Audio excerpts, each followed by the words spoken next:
So, welcome to the next edition of the Punk CX podcast. With me today, I have Malte Kosub, who is the CEO and co-founder of Parloa. Hey, Malte, how are you doing? Very good. Thanks for inviting me, Adrian. You're very welcome. Now, for people that don't know you or don't know the Parloa, can you give us a bit of a thumbnail sketch about kind of who you are and kind of what you do? Yeah, happy to do that. So we are an agentic AI platform for customer service. So we help the largest enterprises out there to bring agentic AI into their customer communication, starting with customer service. Perfect. And so before we go, and I also need to congratulate you, apparently, because you recently announced a successful Series C funding round of $120 million that on a $1 billion, if I'm right, kind of valuation, which officially makes you a unicorn. So you've got a big kind of horn coming out of the top of your head. And to be fair, there's not actually that many of them around in Europe. So congratulations on that. Thanks a lot. A lot of hard work behind it. The team is doing a fantastic job, and yeah, happy that we reached that milestone. But I always tell to the team, it's still day one, right? So there are a lot of things in front of us. Excellent. And so, to give me a bit, I mean, so there's a huge, I mean, I don't know if you're familiar with it, but there's a guy called Scott Brinker that has done a piece of work over the last sort of 12 or so years. He talks about mapping the MarTech landscape. And he's been tracking kind of how many applications are in that MarTech landscape. And it's gone from a few hundred, a couple thousand to like over 12,000 over the last kind of 12 years or so. So it's incredibly crowded out there, particularly in the customer service and experience sort of space. And so I wanted to understand a little bit more about kind of Parloa and what makes you different and sort of like stand out. What's driving a lot of the things that's making you so successful? Yeah, and there are a couple of parts that makes us special. And I always tell to the team, we need to be laser focused on the segment we're focusing on. The first topic is that we are focusing on the largest enterprises out there. So the whole platform, the whole company is built to serve the largest enterprises. And there you need to do a lot of things differently than if you would focus your platform and your company to SMBs and mid-market companies, right? So that's the first part. The second part is, if you look at those large enterprises, still phone is by far the most relevant channel for them. Mm-hmm. The highest volume, the highest costs associated with it. So we have been focusing on voice and phone for the majority of our company history. We also enable customers to use chat and messenger. However, we started with voice, and all the others, most of them, started with chat. So we are outperforming everyone when it comes to phone AI agents. Okay. And then if we take the third step, again, we're talking to those large enterprises. Most of them, they are global enterprises with customers around the globe. Mm-hmm. And as we are from Europe, we needed to enable our customers to talk to their customers in a lot of different languages, because that is present in Europe. So we help those large enterprises to serve their customers in a multiple of geographies, languages, and so a pretty clear segment of enterprise we're targeting. Which is, it's interesting, because if you think about some of the other companies in the space, many of them originate out of the North America, let's say. Exactly. And they become English first as their approach. Exactly. But because you're coming at it from a multiplicity of languages, because you understand that's the nature of things, I guess that's already kind of like hardwired or baked into kind of your approach, that sort of multiple language kind of support. But I guess it's also kind of like, and it means that you don't actually have to go looking for patches or fill-ins or other kind of things, because it's already kind of baked into what you do. Exactly. And people think that language support is solved in AI, but it is just not solved. And there are 3 layers when we look at our industry that are relevant to serve AI agents in a lot of different countries and languages. The first one is that you actually need to integrate into the phone infrastructure of those different countries. And phone infrastructure is science in itself. Second thing is that there are different regulations in all those different regions. So you need to make sure that the platform is built for those regulations. Mhm. And the third layer is that the models in those different languages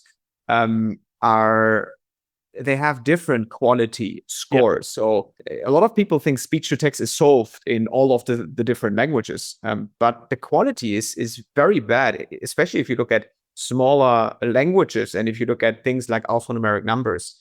So we have fine-tuned a lot of those languages for our use cases for phone audio quality.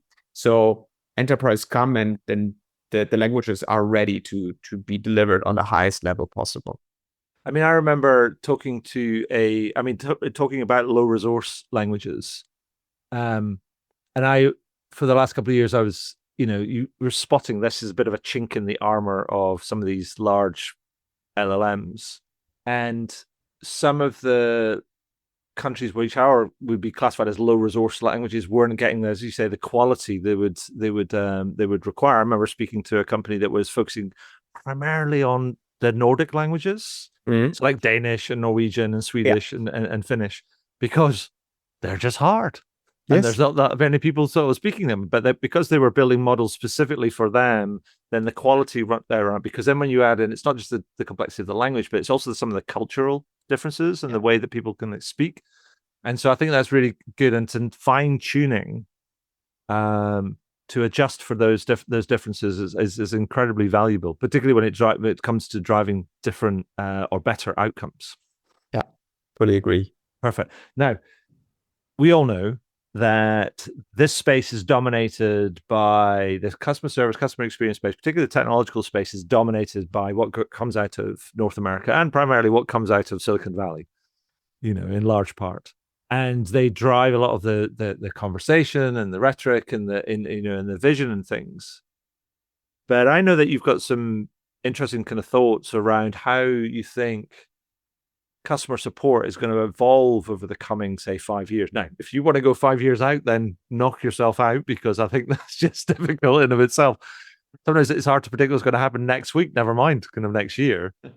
But I thought it'd be really interesting just to get like a very European sort of view on how you think things are going to evolve over the next sort of 1, kind of 3 and kind of 5 years. And as a sub question to that is, given that vision, can we assume that 2025 is year one? Okay, yeah. Happy to share some thoughts. And in general, I think there are also a lot of great companies, tech companies that are not originated from the Bay Area, and we want to show the world that there will be a lot more coming in the future.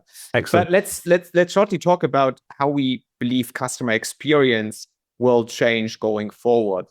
If we just look at 2025, that is still rather straightforward. So you will have, if we look at customer service, we will have way more AI agents actually picking up the phone or answering a question in a chat, and their quality of answers will be significantly better than what you know from old chatbots and voice bots.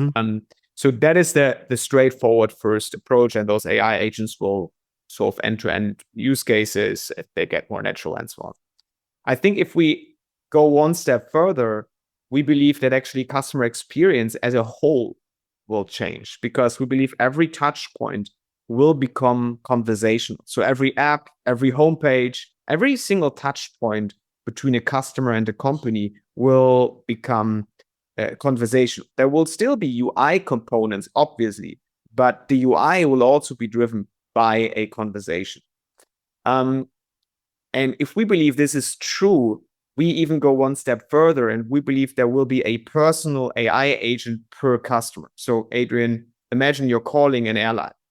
Right now, you would probably wait in line for 15 or 20 minutes. And if you're then connected to an agent, you would talk to a different agent every single time, right?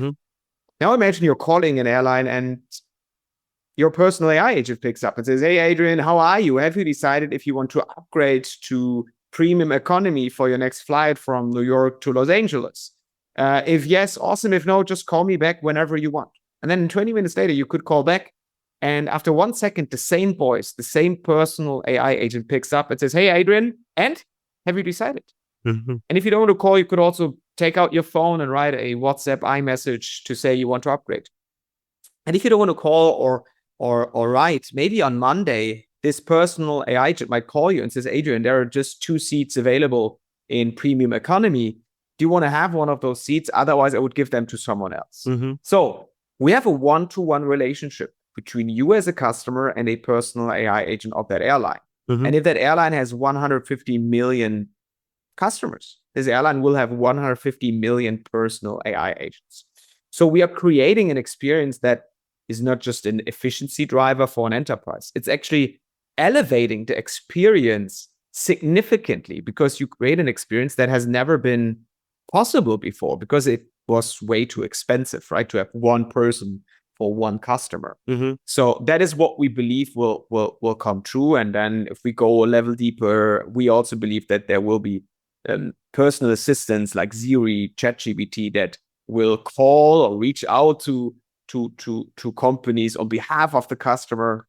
But still, you need to have this personal AI agent of an enterprise interacting either with the customer or the personal assistant of the customer. Right. And so I guess my question on that, I mean, that you talk about conversational interface, and because it always makes me think that there's been a big shift away from big shift to conversational interfaces, and my sort of view is that there was, in that sort of like space, there was a danger that we were, if you know the expression, throwing the baby out with the bathwater, which sort of means we're throwing some of the good stuff that we knew worked kind of out just because it was getting displaced by this new technology. So, for example, conversational interfaces, if they were largely text-based, let's say, what many companies were doing were saying, well, we were using some of our predictive analytics to understand the high volume requests that we're getting in, and we were presenting them to customers, and then customers are going, I can read that, it's really quick. I'll pick that one, and it gets me routed really quickly or into a like a sub chat, as it were. But then people have been moving away from that, but they're not realizing that actually takes longer and it's harder to type something out rather than presenting somebody with options. And so how do you think that conversational AI sort of interface is going to change kind of over time to kind of get that right blend? Because it should be about effort, right? And efficiency. I fully agree. And I don't believe that it will just be a conversation. I believe that there will be visual elements where you can swipe and click, but the conversation will be driven by the experience will be driven by a conversation in combination with UI. So just imagine you're going to UI, an e-commerce store. What we envision is that the first thing you see is a speech bubble where you can talk, or a chat widget or chat window like in ChatGPT. And you say, "I need a trousers for an event on Saturday," or "I need the same trousers as last time in blue." And then the next thing you see is images, options where you can swipe or click, right?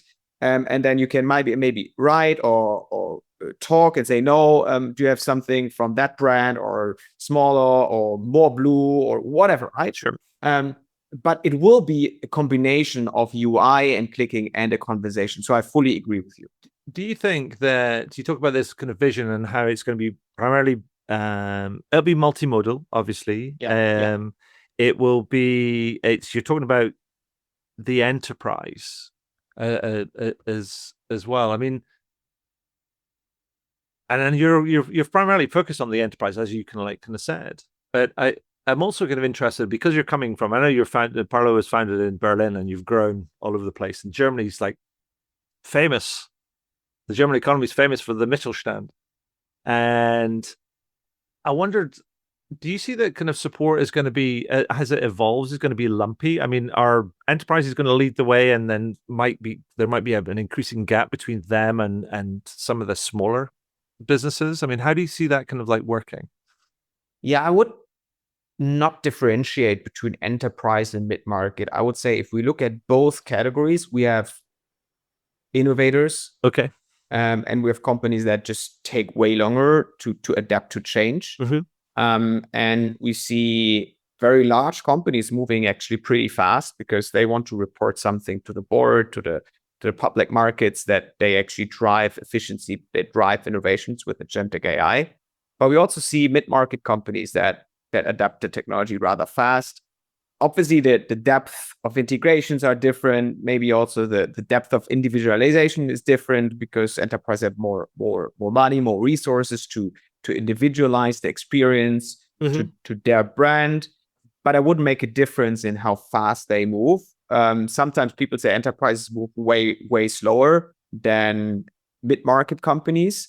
In that particular topic, we see that enterprise actually move pretty fast because it is expected from the public markets that companies move because it's just a drastic change in how you run a company. Yeah.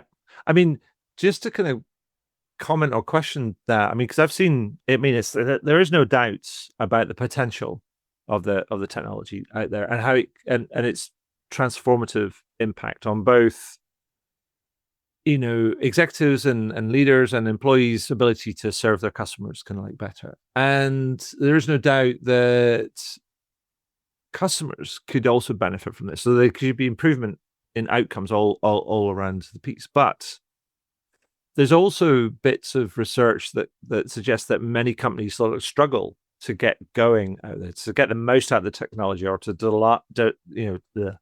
deliver a return on investment, or they're just hard, they find it hard to get beyond the pilot or the proof of concept and then to implement it at scale. I mean, what are you seeing that enterprises are doing to kind of to accelerate themselves up that slope? Because it's there's many enterprises that are going on the slope and then they go and then they stall, and then it takes a while to reset. And other ones that just seem to be tearing up it, and they must be doing something different. Yeah. So let's talk about the two situations where we see that actually the return of invest was not really there and pilots failed. Yeah. The one area is old voice for chatbot projects with old technology that still happen with old technology vendors, where you're not doing agentic first. So a lot of those older voice bot and chatbot providers, they talk about AI agents, they talk about agentic, but the core of their platform is not agentic first.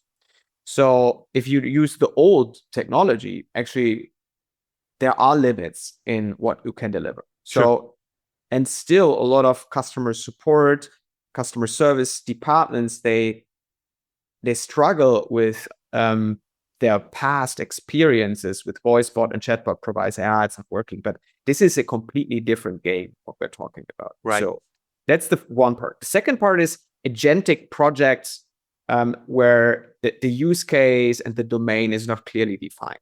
And that also happened. When we look at customer service right now, and if they implement an agentic first solution, it's a pretty straightforward ROI case. And we're seeing massive value that we're delivering while increasing the customer satisfaction. So it's a win-win for everyone, right? I think you just need to get going, and you need to be agentic first because that's a completely different quality level. But does that require, therefore, they just need to be, as to quote you, laser focused on what it is you want to do to start with, and almost to create success? Yeah. And then to generate kind of momentum to scale from there. I mean, I think what I'm trying to do is I'm trying to kind of understand kind of like what are the success factors, if there are kind of commonalities between some of the people that are being able to implement some of this stuff and taking an agentic sort of first approach at scale. Yeah. So if we look at customer service again, you need to be ready to integrate backend systems. Because if you just want to pick up the phone and do some FAQs or do a chatbot with FAQs, yes, you will. You can actually already drive return and a positive return of invest. But if you really want to drive value, you need to start actually connecting the agents to your backend systems to drive end-to-end cases. Yeah. You can start with exchanging your old IVR, then you do some FAQs, but you should also already start thinking of what are the use cases where I need an API. That could be a authentication, an address change, where's my order. So very straightforward cases, but they are cases where you have a lot of volume and you can drive value pretty fast. Yeah, but they also can require you to make sure that you have your, I guess, your technological architecture in such a state that you can kind of plug things together to allow the different agentic kind of different agents as part of the agentic sort of process to all speak to each other to deliver those kind of outcomes. And that is no small undertaking for many firms. I agree. You need to have your APIs and your backend connections ready. A lot of companies, however, for relevant use case, they have it ready. So a lot of companies, they have apps. So within their apps, they have already connected the most relevant APIs. So it is existing. It just needs to be connected to an agent that can talk to a customer. I mean, it'd be great if you could try and kind of bring how you approach things to life, and if you can share any examples of companies that or brands that you might have worked with. I mean, obviously, if you can name them, that's great. If you can't, then that's fine. Just give us examples of work, because it just sort of brings your approach to life, and then around kind of what challenges they were facing, what they were trying to do, kind of what you did, and kind of how they're kind of benefiting from that. Because then it just sort of goes, oh, this is the potential, this is what people are doing, this is kind of the opportunity that's on offer. Yeah. So we're a horizontal platform. So we're working with companies from a lot of different industries. And maybe to give you some examples of our customers in those different industries. So one is retail. So it's a retail customer. They have stores around Europe. And one of the biggest challenges was that just in 50% of the cases, someone pick up the phone, because the people in the stores, they need to talk to customers. They are doing their work. And so we implemented our AI agents, and the AI agents are picking up in 100% of the cases, right? And they were able to schedule meetings with the people in the stores. And it had a direct impact on their revenue, because if no one picked up, the customers called another store. Yeah. And that is like, they have hundreds and hundreds of stores, and that has a significant impact on their revenue, on their top line. That's one retail example. Well, I mean, I think I like that as an example, because it reminds me of almost like a personal shopper type of appointment, right? And so you get to kind of meet. But it also reminds me of there's a friend of mine runs this application where it's all about giving people with disabilities to facilitate access to kind of retail environments. But what it does is it sort of pre-warns kind of people that they're going out to book appointments, so they get the service or the attention that they require, because often or not, they might not show up, or they might show up to a thing and they might not feel kind of the barriers. But if you can let somebody know that you're coming, then it makes it feel really positive. So it's much more of a personalized, or personal rather, experience. So I mean, I like that one, because it makes me think, oh yeah, that makes sense from both the personal shopping angle, but also from the accessibility angle. Yeah, fully agree.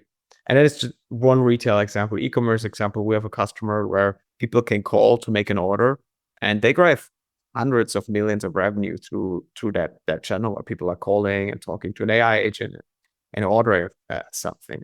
Awesome. We have travel customers where people call because they want to cancel a booking. Right? Pretty straightforward, very straightforward case. But there are significant amount of people calling, and it's a straightforward use case, right? We have insurance companies where it's about claim management. So there's like 10, 12 questions. It's a very straightforward process, but an AI agent now picks up after 1 second, asks those questions, summarize everything, puts everything into the claim management system, and then it's organized automatically, and then the insurance can start picking things up. Or energy companies.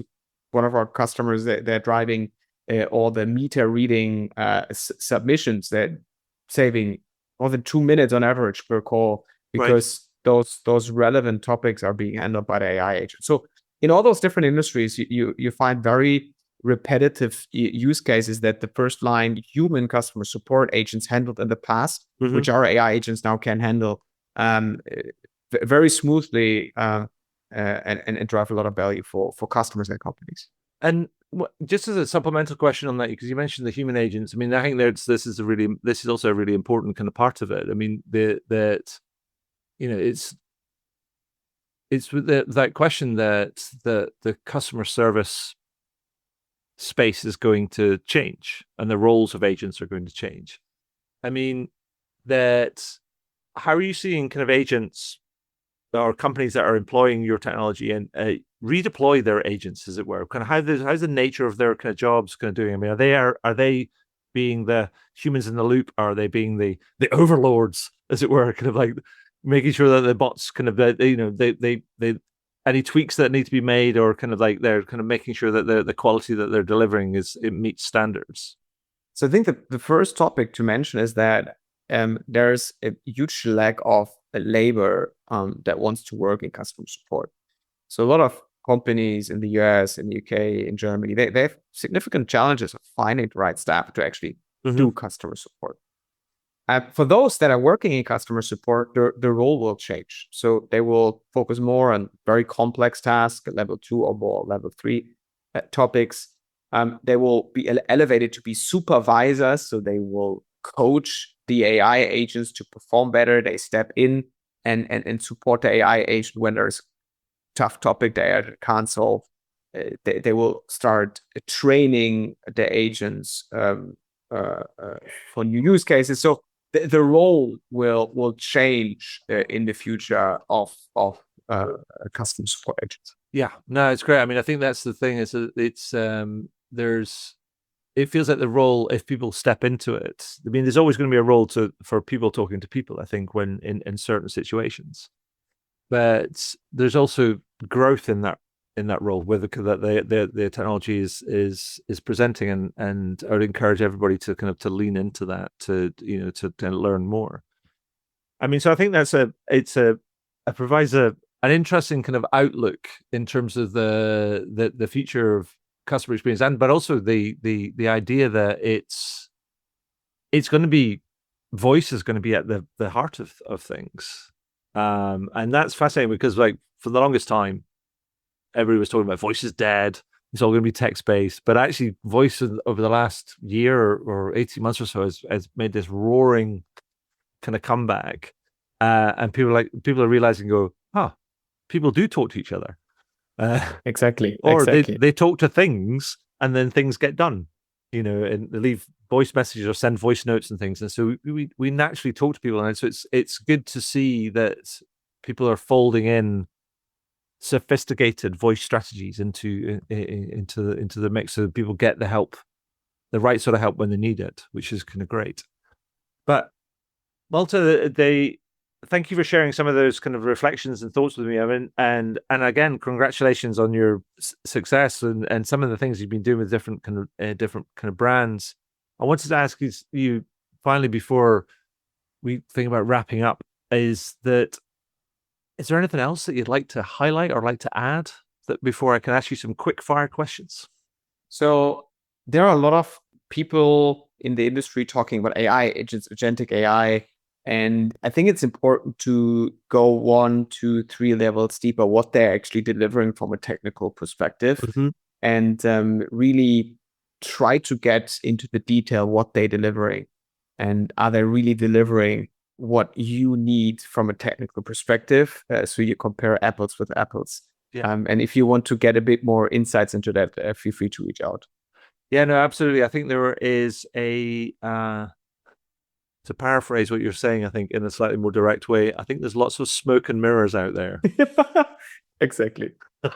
I can say that more easily than you can, and I think that's true. There's kind of people that are popping up and promising all sorts of different things all over the place, and sometimes you have to be very careful about. Don't necessarily buy the sizzle. Make sure that there's something that sits underneath it. Exactly. So a few quick fire questions before we wrap up. So I always like to ask people, I know we talked about a few things. I always like to ask people to kind of like to boil it down. And the way I've been doing that recently is to ask them to complete the sentence. And the sentence is this, Malte, is if you want to improve your customer experience, Malte says, do this. Complete that sentence, sir. Start thinking about easy use cases you can implement within 2, 3, 4 months, and then make a decision to move on and implement it, and not just talk about we need to implement AI agents, but actually take easy use cases and start implementing and start learning from that experience. Awesome. Thank you. And the second question, and it could not be, well, it has to be a punk related question because it's a Punk CX podcast. And so what I wanted to ask you is like, what company or brand do you think takes a punk approach to customer experience, and why? So I think there are a lot of great brands out there. Maybe to mention one brand I also interact a lot with is Booking.com. Okay. I think they always think very, very customer centric. What is the best experience to get to the goal the customer wants? And they've been doing that throughout their different touch points. And they were very successful with it, optimizing for the end customer. Yeah. Yeah. I mean, I love that. I remember talking to a gentleman called Stefan Tomke, who is a big fan of an advocate for experimentation and creating a culture of experimentation. And I know that Booking.com are at the vanguard of that. And they have this almost experimentation platform where people can run experiments and also have the power. Anybody in the company has the power to shut an experiment down if you think it's going to conflict with another one. Exactly. Which I think is, it's so democratic. It's wonderful. Yeah. And so I thought it was a great example. And if people haven't heard of the book, then you should definitely check it out. It's called there's two of them: Experimentation Matters and Experimentation Works. And my final question before we wrap up is that I've been asking people recently. I mean, it's been quite a few months now, but I've been asking them recently to tell me a good news story, because the world, well, it's just a bit weird right now. And I'm trying to ask people to give them a good news story. It could be personal, it could be business, it could be anything, just to try and end us on, well, that's not to say that anything has been a real downer at what we've been talking about, but to end on a nice, positive, interesting, or exciting kind of like news story that you've seen in the last week, say. Can I talk about two? Yeah, of course. So one is more a personal related story from the business.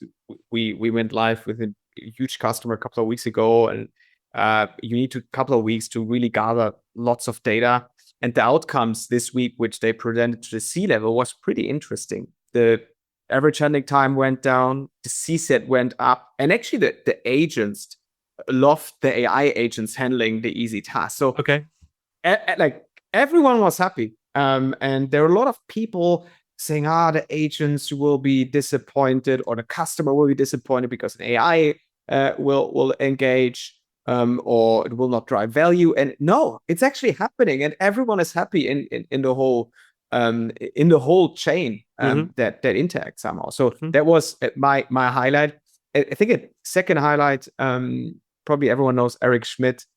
He recently had a TED talk talking about the future of agentic AI and AGI and super intelligence. And I think everyone should actively think about what is actually happening with the world, and that we need, as humans, we need to make very decisive, we need to make important decisions going forwards to guarantee that what is happening actually serves as human species, and we actually create a better world. And we want to end on a positive note. I think we can actually make it happen, that it can benefit all of us, but we need to make it happen.